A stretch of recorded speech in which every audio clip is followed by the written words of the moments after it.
Is GL Ahsoka worth it? Is any GL worth it? That's a question a lot of us all the time will ask ourselves. There's so many resources and time and sometimes money invested into these characters in Star Wars Galaxy of Heroes, guys, that, it's really a big commitment, and we want to know, is it worth it? We're going to answer that question today. We're going to be checking out the requirements, the event, and then more importantly, once you unlock Ahsoka, where is she good, where is she not so good, and how do we make full use of her? With that being said, let's get into it, shall we?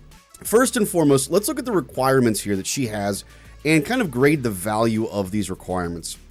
So first of all, we've got Commander Ahsoka Tano, great character, one of the all-time best Conquest characters, absolutely worth it. Relic 9, yes, unfortunately, the Relic 9s, we're not going to talk a whole lot about that. Yes, the Relic 9s are a steep price, guys, but in my opinion, it's well worth it. You get a lot of benefit from that, especially with Snips and her ship. There's a lot of benefit from that as well. So, yes, that's a tough pill to swallow, but not bad. There are at least all three pretty good characters between Commander Ahsoka Tano, Snips, and Fulcrum.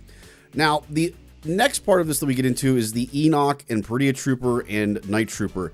Right now, they have some decent use under either a DTMG lead or sometimes actually the Great Mother lead is even better if you're going for Balin as well. By themselves, they're not great, but you can find a home for them. You can kind of mix up your teams. And of course, as we know, we now have an assault battle for them as well. And that's always a nice little bonus when you can kind of maximize your input for that, that you've put into it in terms of resources. So that's not a terrible requirement either, necessarily. Now, when we get into some of the other more legacy aspects of this, Ezra Bridger at R5, Barriss Offee at R5, Rex at R7, those are really not terrible requirements. A lot of those characters are already easily attainable at those levels or required for other things at those levels. Same thing with Plo Koon. With the Lightspeed bundle that came out for the raid, very, very easy to obtain that. You just got to punch them up a little bit more after that. If you didn't get the Lightspeed bundle for the Jedi, then yeah, this is a little bit of a tougher pill to swallow, but not terrible. The third kind of set of all of these characters that's required are all of the characters that are required to be in Ahsoka's team, essentially. So you've got Huyang, you've got General Syndulla. Ezra obviously is a Conquest character. You don't have to have him technically, but you're going to want him, as well as Padawan Sabine Wren. Yes, those are some steep prices out the gate, but if you're free to play farming this, they're good characters, guys. They're going to work really well on the team. First question we should probably answer right off the bat is this GL worth farming given the prerequisites that we have? Answer to that is resounding yes. They're good characters. They're fairly easy to obtain and get reliced up, minus the R9s. But absolutely, guys, I highly recommend you go for this character. Now, with that being said, let's fast forward in time and let's pretend that you've gotten all those requirements done just like I have here, and it's time to unlock your actual Ahsoka. I'm not going to spend a ton of time on the actual guide for unlock, guys, because something that CG did here, and I absolutely love this, is that they have put event units in all of these events. So your modding, your relic levels obviously are going to be at where the requirements are, but you're never going to have to necessarily take Rex up to like an R8 to make him more survivable, or put absolute god tier mods on these characters to make them work in the event. I personally love that. After all the investment that you put in to unlock all of these prerequisites to get Ahsoka, it's nice to know that you can go in and you can just use what you have gotten and still be able to unlock that character. It's great. Like I said, the beginning battles here, guys, are relatively straightforward. I'm not going to go into them and show all of the nuances of it, because quite frankly, if there was an auto button, you could just push auto and beat most all of these events. The only one that I will mention here is the tier 3. So this is Commander Ahsoka Tano versus Maul. We're going to show you this because this can go bad. There are instances, for the most part, where this is not too bad. I was able to beat it almost every single time, but the one caveat you're going to see right here, folks. So Maul has 5 stacks at this point. This is where we could run into a problem, because if Maul unleashes all 5 of those stacks when he takes his turn here next, we might die. That's the only issue. If he doesn't, like he did not there, you're pretty much golden at this point. as you can see. But it is possible in this particular level here, guys, if he unleashes all 5 of those hits, you might die. But the good news is, again, with the changes that CG has put into place, is that you don't lose tickets for it. So that's great. Tier 4, very, very simple. Again, similar process. The only thing I would say, guys, with this one, this is where I kind of learned about the nuances of who to give certain turns to and things like that. And by the way, the cinematics of this are absolutely amazing. Well done, CG. Absolute kudos to that. Basically, you just have to kind of get through all of this as fast as possible. And the big thing is just try to always call Fulcrum to assist when possible. Again, not a whole lot of crazy nuance to that. The last one we're going to talk about here, so we do have the level 5. Again, this is relatively straightforward as well. That's you facing Balin. Basically, you just kind of hit him and put those armor shreds on as fast as you can. With the ultimate guide here, this is probably the only other one that I would say is maybe a minor inconvenience, but it's really not too difficult for the most part. The big thing here is that I imagine most people are going to come out of the gate. First of all, you always want to use Ahsoka's 3rd special, pretty much always a guarantee. Get the armor shred when you can. Again, none of this is really important. You're just going to run through it as much as you can. The big thing here is you want to get rid of Exile as fast as possible. Always get rid of the Exile whenever possible, folks. Then the other thing I will point out in terms of a strategy here is you actually don't necessarily, as soon as Ezra takes a turn, which takes forever, but once Ezra does get a chance to take his turn here, guys, you don't want to use his 3rd ability. You actually want to use the 2nd ability first, call Sabine, and that is going to really unleash a ton of damage. When Ezra's by himself, so in case anybody has Ezra unlocked and they haven't gotten Ahsoka yet, most people a lot of times in like a Rey comp, for instance, a team where he doesn't really fit because of their non-specters, your go-to is usually that 3rd ability. But when you have your specters, particularly Padawan Sabine, you want to use the 1st special first, the 2nd ability, the middle ability, and call her at all times if possible. That's just kind of a general random, I shouldn't say random, but a general strategy that you want to follow. At this point, you're off and running, you're going to hit 50 Purgle real fast, and it's going to be an easy win from there out. So, again, not a whole lot to talk about with the event itself, guys, in terms of the mechanics. All of these, again, are given to you as event units, so you don't have to go in and remod or anything like that. And again, you're not going to lose tickets, which is really nice. Very, very minimal strategy involved in it for the most part. So, all right, now, we're going to fast forward again, guys. We're going to pretend that you have Ahsoka unlocked at this point now. And now the question becomes, well, what do we do next? First question almost always is, do I take her to R9 or not? That's the big question everyone asks. Simple answer is yes, absolutely, guys. So with the way that the Spectre team works, they benefit from mastery. That's what ramps for their team. If you want high levels of mastery, you want high relic levels. We said in a previous episode of Rogue Actions here with Rambam that this might be the first ever team that's not in the raid, at least not that we know of yet, where we might want to take the whole team up to R9, even though it's not a raid requirement, because it's going to benefit them that much.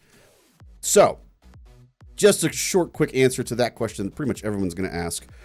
Now, the next question, guys, that we have here is going to be, where are we going, or not where, how well or how effective is this team going to work in different aspects of the game?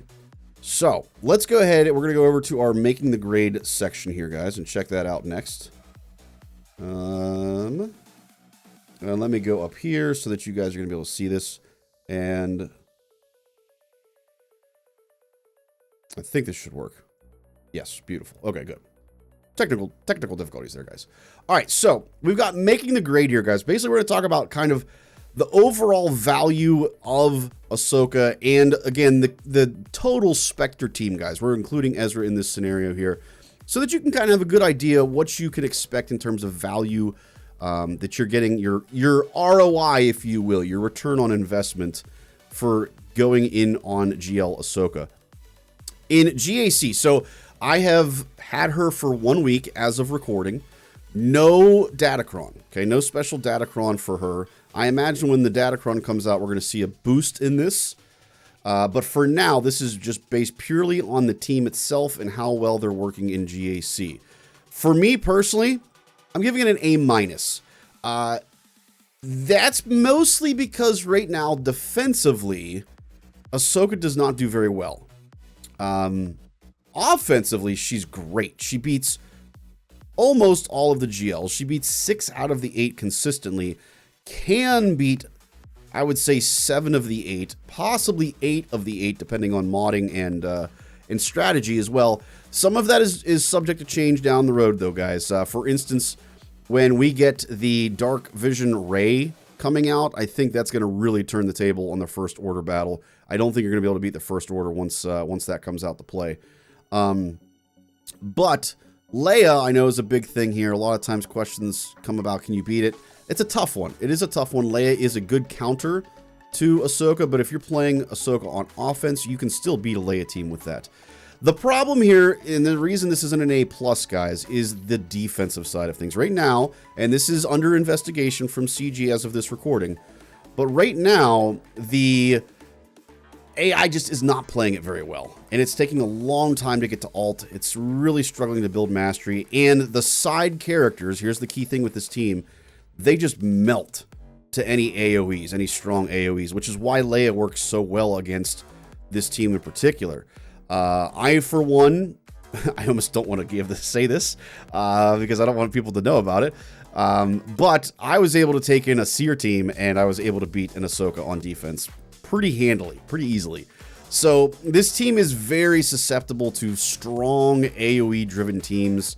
Anytime you can get around taunts, it's an easy team to work with. Stuns, any kind of mass stuns, JML can work very well with stun crons.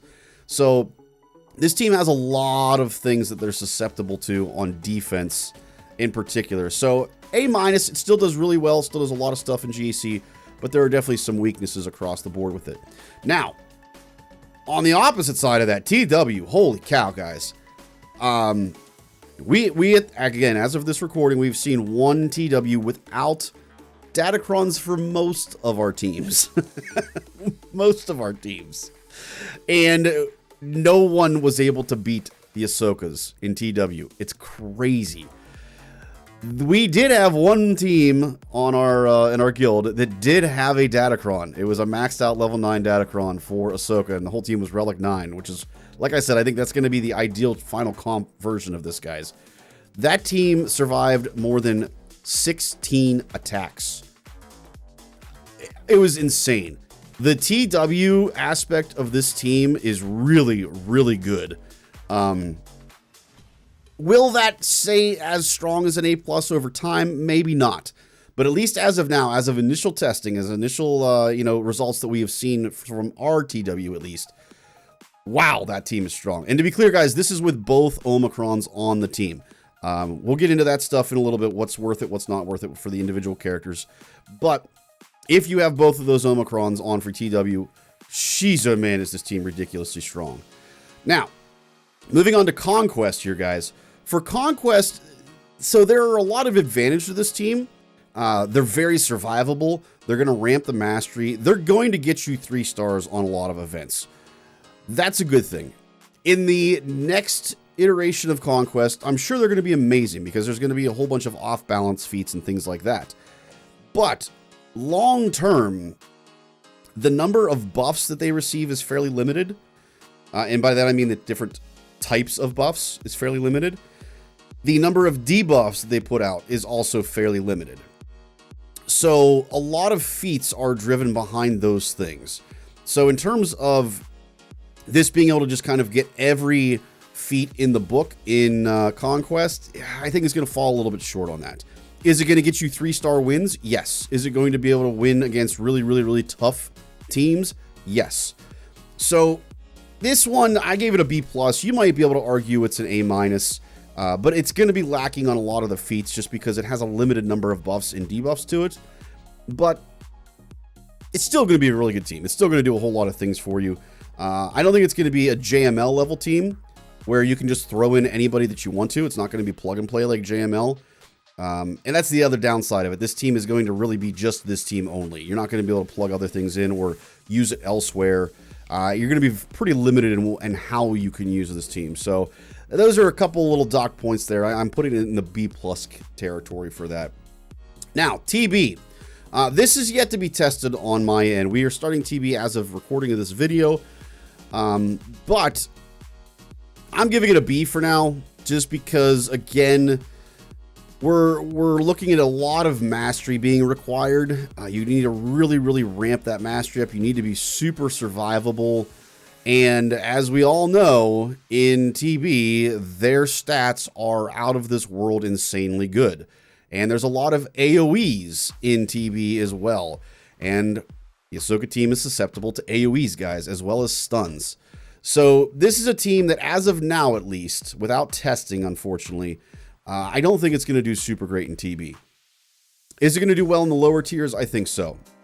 But realistically speaking, you want this team to be able to excel in the later tiers as well, the later phases. And I don't think it's going to. I think it's going to struggle a lot in the later phases as well.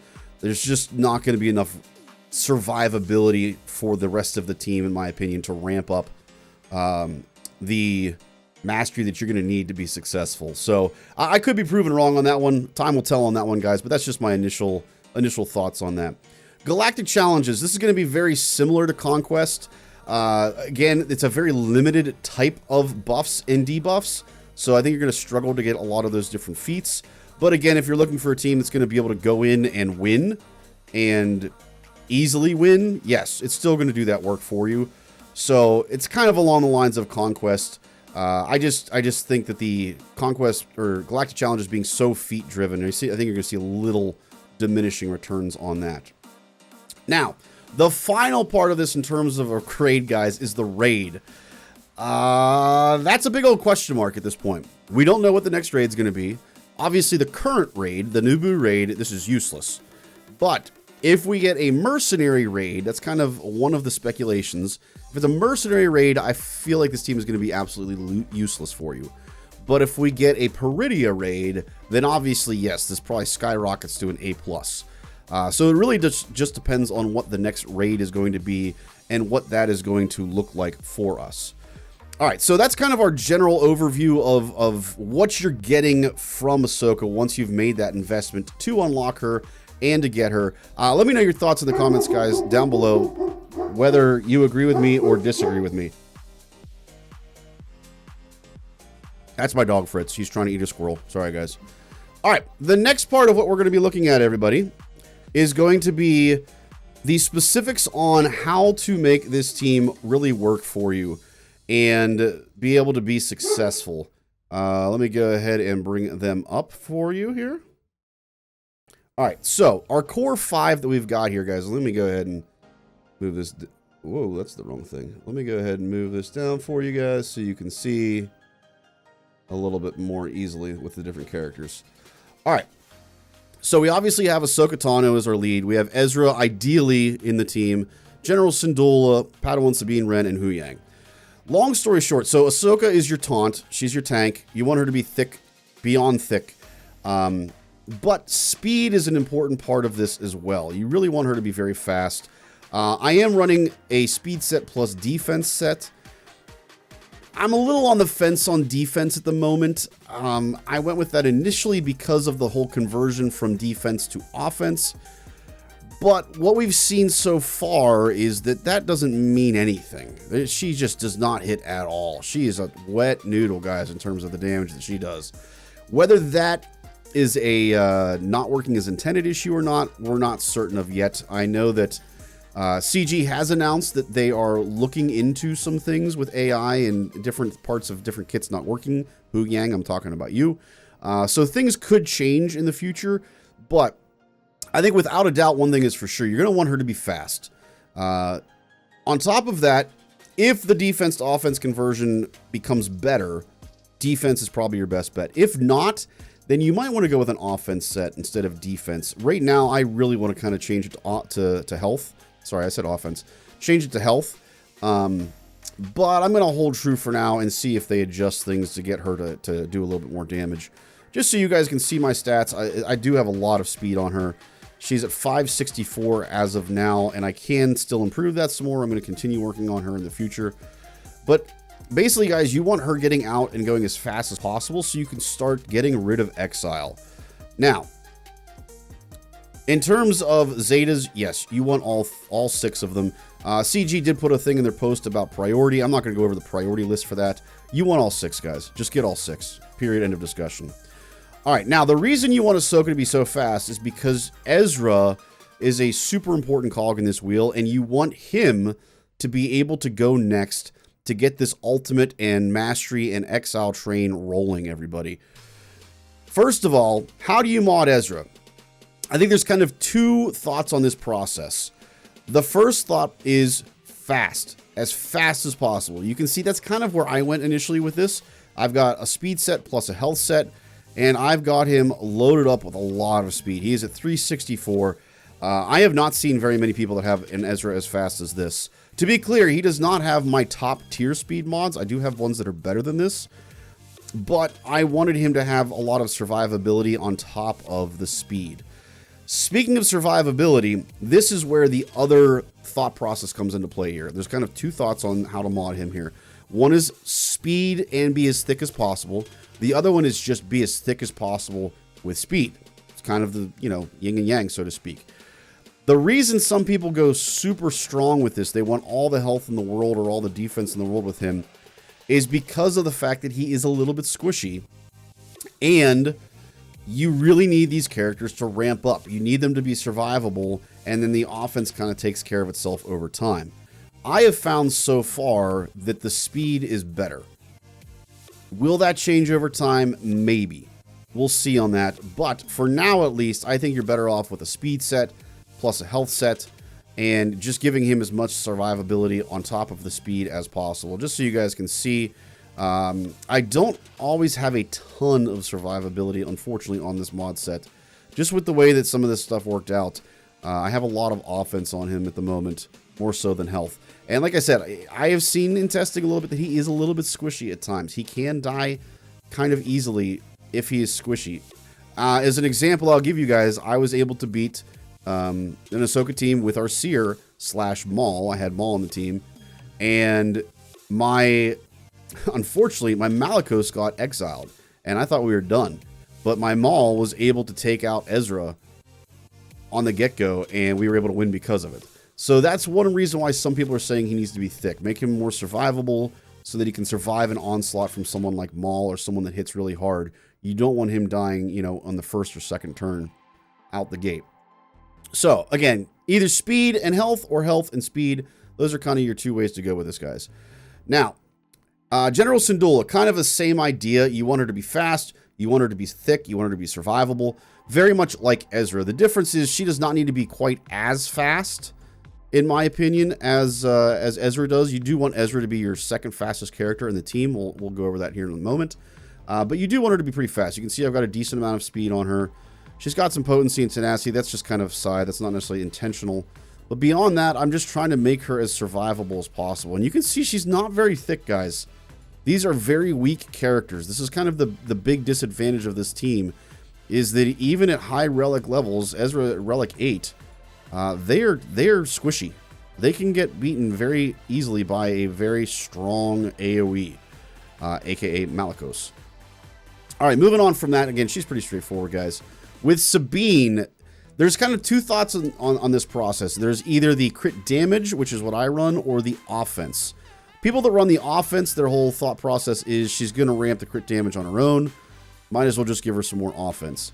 My thought process is that she's going to really benefit from having that boost at the beginning from crit damage, so I'd rather give her a boost out the gate to get her to some high level damage faster.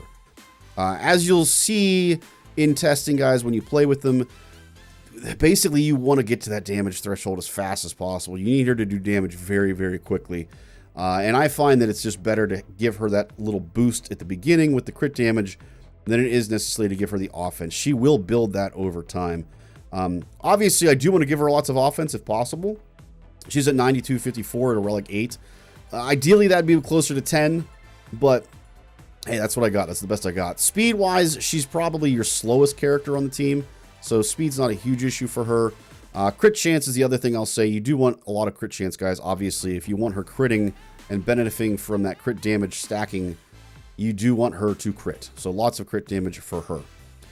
By the way, she is your damage dealer, guys, if you didn't know. Now, Hu Yang, he is the one that do as I say, not as I do here, guys. He currently has an offense set and a crit damage or crit chance set. This was what we initially were thinking when he dropped. So these were the mods that I put on him. Now that we've had the team for a little bit, we've done some testing with it a little bit. I've kind of changed my tune on that. I don't think him being able to hit super hard is that important. I think it's more important for him to be fast and thick, similar to General Syndulla.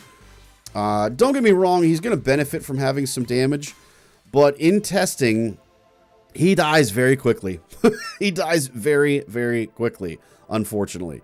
And you can see why. He's only at 130,000 total health and protection. Again, he's at Relic 7, not Relic 8, but still, he's pretty flimsy. So he is somebody I will be re-modding, guys, FYI. But in my opinion, you want him to be thick. You want him to be fast. Right now, unfortunately, again, I need to do some remodding with this. He's actually slower than my Sabine. I do not want that. I want him to be faster than my Sabine, ideally, just for turn order purposes and things like that. Although it's not a major issue. We'll show you guys in a playthrough here. But he just doesn't hit that hard by himself. Most of his damage comes from calling other people, and you want their damage to ramp. You want, again, it's just survivability, guys. It's all about this team surviving and ramping mastery. That's really all it is. In terms of Omicrons and Zetas, you want all of the Zetas. That's a pretty straightforward answer here for all of you guys. In terms of Omicrons, Ezra, you definitely will benefit if you have the full team with all three. If you don't have this full team yet, but you have Ezra, there's only one that you would want. And that, I believe, is that the Daring Advance one? Yes, I believe it's Daring Advance. This is one that is not contingent upon Spectre being on the team. The other ones, though, are contingent on Spectre, so you're not going to want the other ones initially. Once you have Ahsoka, the full team unlocked, go for all three. They're all really good. Particularly the one that really benefits once you have all three, in my opinion, is Kanan's Legacy. Having backup plan for 2 turns on your entire team is really, really good. Again, that helps with some of that survivability, guys. Unless you're facing a Malicos or somebody that's anti-revive. In terms of TW, we talked earlier about how amazing this team is in TW. And yes, long story short, guys, you want both of these Omicrons on Syndulla and Sabine. Personally, I actually think so. Sabine gives you a bunch of stats. So that obviously is a benefit, but Harris is really the one that kind of revolutionizes the team in terms of what it can do in TW. So from a priority standpoint, personally, I would say go for General Syndulla first, and then Padawan Sabine second. But regardless, they're going to benefit a ton across the board from having both of those Omicrons. All right, so hopefully that gives you a good idea overall, guys, of the team and what it is consisting of and how to mod it, how to set it up, all of that jazz. Oh, man, I gotta have to do some Fleet Arena today. I'm falling pretty bad today, guys. With that being said, we're going to go ahead and do a battle just to kind of show you what it can do when all things are put together. Let's see here. So Jabba, she absolutely will tear through. JMK, she can beat pretty easily, too. Let's see if we can find... Okay. Leia, like I said, is a bit rough. Let's go ahead and run... I guess we'll run Jabba. I kind of want to do Leia, but that's not going to show you guys the full thing. Let's go ahead and do a Jabba battle here, guys. And you know what? I'm not even going to throw a Datacron on. Let's just go ahead and without a Datacron. Obviously, if you get the Ahsoka Cron, guys, you want the Mirai one in particular. That's probably going to be your best one. But in terms of general concept of what you're going to do with this team, so if you can go first, that's really nice. The bigger thing is, though, you want your Ezra to go as fast as possible. Here's why. First thing you're going to do, guys, is you're going to use your last special, and you're going to call Ezra. More often than not, the GL will go next. That's not anything unusual. Then, ideally, if you have your modding set up well, the next person to go after their GL is going to be Ezra. Here's why. First thing you're going to do is use the special, the team special, Reunite. You're going to cleanse exile off of Sabine. That will clean that off of both Sabine and Ezra. And if you look at Ahsoka's alt meter already, guys, it's already full. That's the amazing thing about this team in this opening and why you want such speed on Ezra in particular. Now, the one thing I'll point out is if you're facing a Leia, guys, these cooldowns do not work as well. You run into a lot of problems with this. Similar things with JMK, because of the turn meter issues, you will still run into some problems with that as well. It's not a game changer. It's not going to prevent you from winning, but it does make the battle much more difficult. The next thing that you're going to want to do here, guys, is use the first special. We talked about this in the event unlock. Do not use the last ability just yet, guys. You're going to want to use this. And a lot of times what I said in the event ability is you want to call Sabine. For now, you don't want to call Sabine. You will do that later. For now, you want to call Ahsoka. The reason for this is that Ahsoka is then going to get a bonus turn, and she's going to be able to activate that alt. Once you activate this alt, guys, this team goes to a whole nother level and becomes way, way stronger. Plus, now you'll notice Chrysanthemum in particular is exiled. If you can, you want to put that alt, that ability, because that's going to cleanse the exile, you want to put that on the taunting tank of the opposing team, or maybe if there's no taunt, you want to put it on a key character that attacks out of turn, that kind of thing. You want to pass that exile to that character if possible. Now that we're not stuck behind taunt, we're going to go for Bausch.